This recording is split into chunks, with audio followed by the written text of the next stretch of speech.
ایک دفعہ یہودیوں کی عورتوں نے شرارت کی کہ حضرت فاطمہ کو بلاتے ہیں اور ان کی غربت کا مذاق اڑاتے ہیں، معاذ اللہ ثم معاذ اللہ۔ کہتی ہیں گھر آئی عورتیں، کہنے لگی حضور اپنی بیٹی کو بھیجیے، ہمارے گھر میں شادی ہے، ہم چاہتی ہیں یہ وہاں لوگوں کو تبلیغ کریں، دین کا پیغام دے۔ اب اسلام پر تو حضور ضرور بھیجا کرتے تھے، چاہے کوئی دھوکے سے ہی بلاتا۔ میرے حبیب پاک صلی اللہ علیہ وسلم نے کہا فاطمہ جاؤ۔ حضرت فاطمہ کہتی ہیں ہاں تو کرلی پر میرے وجود پہ کپڑے پھٹے ہوئے تھے، کئی جگہ پہ پیوند تھے، پر مجھے پتا تھا یہ عورتیں کس مزاج کی ہیں۔ فرماتی ہیں میں نے حضور نے کہا تو میری آنکھوں میں 2 قطرے آنسوؤں کے آ گئے۔ میں نے کہا یا اللہ اپنے لیے نہیں، تیرے نبی کے دین کے وقار کے لیے۔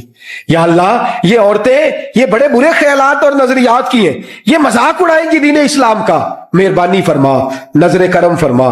حضرت فاطمہ فرماتی ہیں ابھی میری بات بھی مکمل نہیں ہوئی، رسول پاک پھر تشریف لے آئے اور فرمایا فاطمہ کیا کیا سوچ رہی تھی، کیا کہہ رہی تھی؟